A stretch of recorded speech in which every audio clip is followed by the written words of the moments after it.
संक तालुका सांगली येथे सैनिक महामेळावा 2024 गुरुवारी महामेळाव्याच्या अनेक मान्यवरांची उपस्थिती. माजी सैनिक वेलफेअर असोसिएशन जत तालुका आजी माजी सैनिक कल्याण संघटना जत तर्फे गुरुवारी दिनांक 29 रोजी संक येथे माजी सैनिकांचा महामेळावा तुकाराम बाबा महाराज मठात संपन्न झाला. या कार्यक्रमाच्या अध्यक्षांनी जिल्हा कल्याण सैनिक अधिकारी लेफ्टनंट कर्नल भीमसेन चौदार हे खास करून उपस्थित होते. यावेळी सैनिक संघटनेचे अध्यक्ष बमनराव कोळी, उपाध्यक्ष सुभेदार मेजर सिद्धू गायकवाड, हबप माननीय तुकाराम बाबा महाराज, जत तालुका राष्ट्रवादी काँग्रेस पक्षाचे अध्यक्ष सुनील पवार, उमदी पोलीस ठाण्याचे सहाय्यक पोलीस निरीक्षक संदीप शिंदे यांच्यासह अनेक माजी सैनिक मोठ्या संख्येने या कार्यक्रमासाठी खास करून उपस्थित होते. यावेळी सैनिक बोर्डाचे अनेक अधिकाऱ्यांनी यावेळी संपूर्ण कामकाजाची माहिती या सर्व माजी सैनिकांना दिली. माजी सैनिकांच्या वेगवेगळ्या समस्यावरही यावेळी सविस्तर चर्चा करण्यात आली.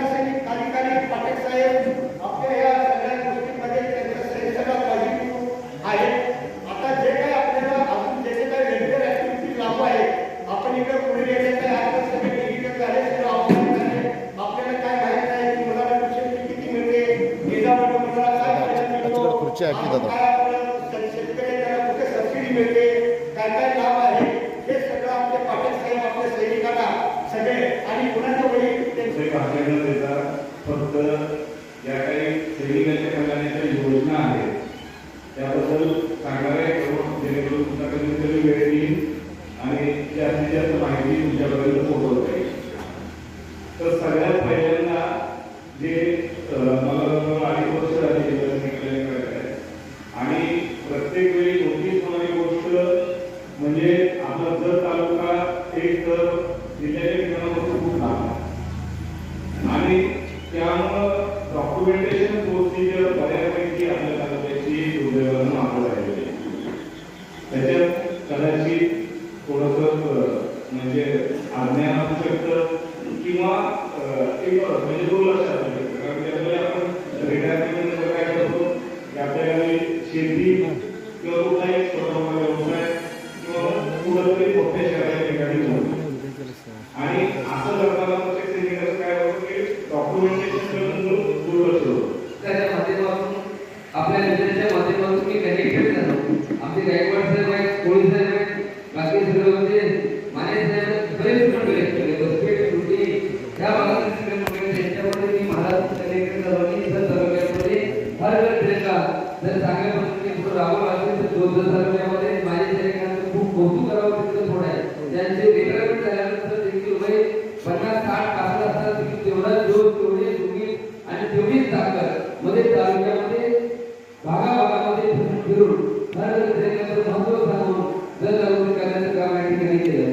त्याच अनुषंगाने मी त्यावेळेस सांगितलं की जर तालुक्यामध्ये आपण एक सर्व माजी सैनिकांचा मेळावा घेऊन एक महिन्यामध्ये संकल्पना सातत्यपूर्ण होते ती मांडत गेलो आणि त्याचा योग आज बरोबर आपल्या माध्यमातून या ठिकाणी प्राप्त झाला आणि ती सेवा करण्याची संधी आम्हाला इथे प्राप्त झाली.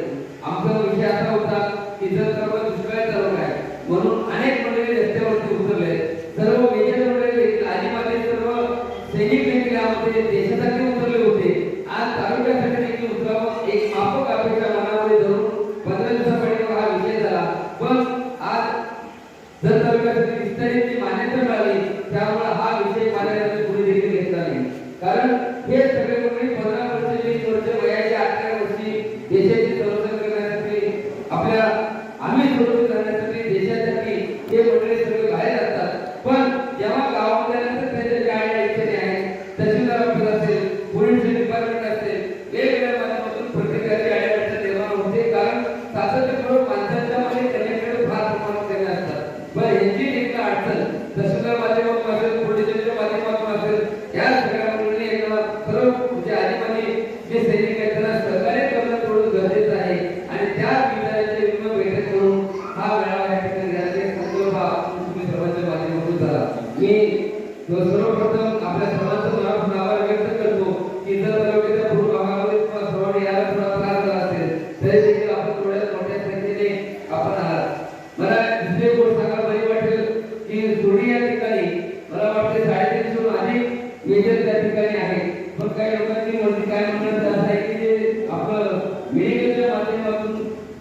शेगाव आणि कोल्हापूर अशा ठिकाणी होतं तर ते जर भागामध्ये व्हावं जतमध्ये व्हावं अशाही पद्धतीने त्यांची माफक अपेक्षा आहे. त्यावर देखील आपण काम करावं आणि येणाऱ्या काळामध्ये संघटनेच्या माध्यमातून तालुक्यामध्ये अनेक वेळा वेगवेगळ्या माध्यमातून रस्त्यावरती ऍक्सिडेंट होतात, काही लोकांचे घर करतात. तर श्रीचंद्र बागडे महाराज संघटना ज्या पद्धतीने काम करते, आज तालुक्यामध्ये कुठेही घर जळालं तर त्या ठिकाणी रोख रक्कम 5,000 रुपये 100 रुपये साहित्य श्रीचंद्र बागडे महाराज संघटनेच्या माध्यमातून दिलं जाते.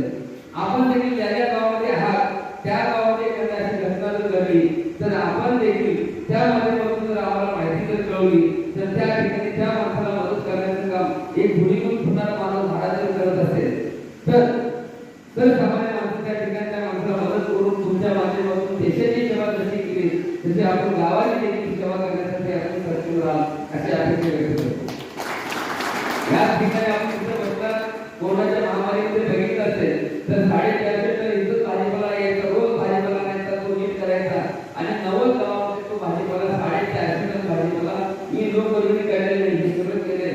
तर लोक वर्गणी केल्यानंतर पावती नाही पडल्या पण न पावती पडता स्वतःचा व्यवसाय उभा केला आणि व्यवसायातून मिळाले पैसे एकत्र करून ठोके ठेवी करायसाठी आज अभिनेत्री श्री मोठ्यांना करते की वेगवेगळ्या माध्यमातून पुढे रस्त्याने ऍक्सिडेंट झाला असेल. आज तालुक्यामध्ये बघितलं जतमध्ये मला वाटतंय अनेक केसेस वेगवेगळ्या माध्यमातून पडतात, पण त्याच्यामध्ये देखील हे सगळे मंडळी खूप म्हणजे वेगळे देशासाठी बदललेले मंडळी आहेत. त्यांचं काम म्हणजे भूमिका यांच्यावरती देखील आपल्या डिपार्टमेंटच्या माध्यमातून प्रत्येक गावामध्ये जसं आपण पोलीस मित्र करतो तसंच तुम्ही सैनिक मित्र करणं देखील येणाऱ्या काळामध्ये गरजेचं आहे. आपल्या सर्वांना विनंती आहे की आपण समाजाला काहीतरी द्यायला लागतो. नाशिवंत ते जाणारं सगळं आयुष्य खातो काळ सावधान हा संपादकी सागर तुम्हाला करून जात असेल तर एखाद्या गोष्टीची कार्य करत असताना ज्या पद्धतीनं आपण सगळ्यांचा त्याग करून आपण मरणारा एवढा देणार आहे की नाही येणार हे न म्हणता त्याला काही पट्टी मानून ज्या पद्धतीने देशाची सेवा करून निघून जातो त्याच पद्धतीने जेव्हा येणार होणार आपण आपल्या घरावर आपल्या आई वडिलांची पुण्य पुन्हा ज्या पद्धतीने गेलो त्याच पद्धतीने पुन्हा सक्षम अशा पद्धतीने गावामध्ये आपल्या मायभूमीची सेवा करण्याचं काम, तुझ्या जन्मभूमीची सेवा करण्याची संधी देखील आपल्या सगळ्याच योजनेमध्ये आपल्यावर जबाबदारी करत असेल. आपल्या जास्त वेळ घेणार नाही. काही महत्त्वाचे मुद्दे आहेत जे आम्ही आमच्या रोजच्या कामात पार पाडताना पाहतो किंवा करतो. त्या अनुषंगाने काही अनुभव काही गोष्टी आपल्याशी शेअर करू इच्छितो की जास्त आपला वेळ घेणार नाही. मी स्वतः कधी आमच्या कुटुंबामध्ये जी ॲक्च्युली माझे वडील व्यापार व्यवसायात आहेत आणि आपल्याकडे काही कधी भविष्यामध्ये शासकीय सेवेची काही परिस्थिती नव्हती, परंतु युनिफॉर्म सर्व्हिसेसमध्ये काम करण्याची इच्छा मला पृथ्वीला माझं शिक्षण BA MA ग्रॅज्युएट आहे आणि मी नंतर MSc करून माझं प्रशिक्षण झालं. मला या कार्यक्रमाच्या माध्यमातून एवढं सांगायला आवडेल की मी उद्दी पोलीस स्टेशनला प्रभारी अधिकारी पदाच्या पृथ्वीवर बसलेला असताना ज्या ज्या वेळेस मला शक्य असेल त्यावेळेस मी आधी माझ्या सैनिकांना माझ्याकडूनही मदत करता येईल. आता त्याची बरीच काही मंडळी माझ्याकडे आलेली आहे, त्यांना आपण विचारू शकता की माझ्याकडून जेवढं मदत करता येईल तेवढी मी मदत करतो आणि आधी माझ्या सैनिकांचे प्रॉब्लेम प्रश्न सोडवण्यासाठी प्रयत्न करतो. आम्हाला वैयक्तिक माणूस म्हणून मला खूप या गोष्टीची जाणीव आहे. एक सैनिक त्याचं कर्तव्य बजावत असताना मला आता नवीन मुलांना जे नवीन कन्सेप्ट आता आलेले आहेत अग्निवीर आणि त्याच्या आणि इंग्लिश कोणती पद्धती ही पोर 10-15 वर्षाची इंग्लिश पोर आहे त्यांना राहायच्या सोयी बॉर्डरवर बऱ्यापैकी आता कॅम्प करून झालेले आहे. जे जुने काही माझे सैनिक बांधव आहेत त्यांना त्या काळात बॉर्डरवर राहायची व्यवस्था नसायची. कुटुंब गावी ठरवावं लागायचं आणि नोकरीच्या माध्यमातून बॉर्डरवर लांब गावापासून जायला लागायचं. वर्षातून एकदा त्यांना गावात यायला मिळायचं. देश सेवा करत असताना गावामध्ये न आल्यामुळे गावात खूप जास्त ओळखी नसायच्या. रिटायर झाल्यानंतर त्याला गावात येऊन पुन्हा पहिल्यापासून आयुष्य सुरू करायला लागायचं. पुन्हा ओळखी पुन्हा मित्र म्हणजे जे आपण बालपणापासून आम्ही वावरलेलो असतो गावात त्यांना रिटायरमेंट नंतर वावरायला लागतो. त्याच्यामुळं एका सैनिकाला माझ्या सैनिकाला त्याची प्रॉब्लेम सॉल्व्ह करताना मदत करताना वर्ग जास्त उपलब्ध असतो या गोष्टीची जाणीव मला.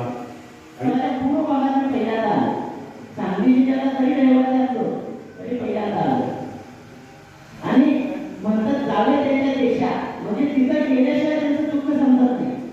इथं आला पूर्वमान जसा चालू झाला कडकडीत होऊन चालू झालं आणि मग लक्षात आलं की तुम्ही इथून सांगलीपर्यंत म्हणजे जर त्या पुढं 40 किलोमीटर आल्यानंतर इथून सांगलीपर्यंत येतात आणि मग तुमच्याकडे छोटंसं काम असतं आणि तुम्हाला काय की माझ्या ऑफिसला लाईन लावायला लागतं ही तुमच्यासाठी खरं तर खूप खराब गोष्ट आहे आणि माझ्यासाठी खेळाची गोष्ट आहे.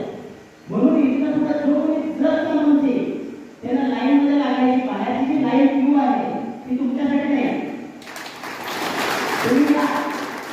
तुम्ही या तुमचं काम ऑन प्रायोरिटी होईल. मी सगळ्यांना सांगून ठेवलं आहे की कुणी असू दे माझ्या ऑफिसचे दरवाजे खुले आहेत आणि सैनिकांना बांधव आहे त्याला कुठलाही त्रास झाला नसला पाहिजे. त्यामुळं ही लाईन इथून पुढे ती लाईन तुमच्यासाठी नाही. तुम्ही डायरेक्ट फाटक साहेबाला भेटा मी आता मला भेटा उलट मला भेटा तर मला जास्त आनंद. दुसरी मागणी तुमची की ईसीचा विषय त्याचा थोडासा क्लिष्ट आहे. मला ते तो करता येणार असं नाही कारण काय जिओग्राफिकली गोष्ट समजायला पाहिजे आपल्याला त्यांना की तुमचा भाग किती दूर आहे आणि तुम्हाला छोटी फॅसिलिटी क्रिएट करून दिली काय होऊ शकतं. याच्यामध्ये काय होतं की ईसीची फॅसिलिटी क्रिएट करायला किंवा हॉस्पिटल इंटरव्ह्यू करायला एनएफएस ॲक्रेडिटेड म्हणजे नॅशनल एक बोर्ड सर्टिफिकेट असतं ते घ्यायला लागायचं. मात्र आता नॉन एनएफएस हॉस्पिटलचं एम्पॅनल होऊ शकतं. त्यामुळे तुम्ही मला सांगा तुम्हाला जरपर्यंत हॉस्पिटल चालेल का जर मला हॉस्पिटल एम्पॅनल चालेल का तसं चाललं असलं तर त्या दृष्टीनं आपलं तुमचं सगळ्यांचं ऑफिस म्हणून मी स्वतः प्रयत्न करतो. दर महिन्याला ईसीएचचा एक मेळावा असतो. यावेळेला मेळावा त्या मेळाव्याला मी पण आणत असेल तुम्ही या त्यांना रिप्रेझेंटेशन देण्याचं अगोदर तुम्ही मला निवेदन द्या आणि त्या निवेदनाचा दाखला मी कोल्हापूरचे स्टेशन हेडक्वार्टर आहे त्यांना पण एक लेटर पाठवतो तुमचा एरिया खरंच किती दूर आहे आणि कुठल्याही मेडिकल फॅसिलिटीसाठी किंवा कुठल्याही गोळ्या घ्यायची एवढ्या लांब आहे तुम्हाला जर ती फॅसिलिटी इथं क्रिएट करता आली किंवा तसं आपल्याला एक्सचेंजिंग काउंटर असं काही करता आलं तर जरूर करू. त्या दृष्टीनं ऑफिस म्हणून मी पण प्रयत्न करेन आणि संघटना म्हणून तुम्ही पण प्रयत्न करा. बाकी आता मी आपल्या हरिवंतपरायण तुकारामांचा यांच्यावर येतो त्यांनी एवढी चांगली व्यवस्था तुम्हाला करून दिली. त्यांचा सैनिकांच्या बद्दलचा कळवळा करून खरंच खूप आनंद वाटला. त्याचबरोबर मुंबई पोलीस स्टेशनची पीआय साहेब आहे शिंदे साहेब. आता शिंदे साहेबांनी एक गोष्ट सांगितली की पूर्ण गाव सैनिकाच्या विरोधात होतं मला त्यांनी सैनिकाला साथ दिली. Press the bell icon on the YouTube app and never miss another update.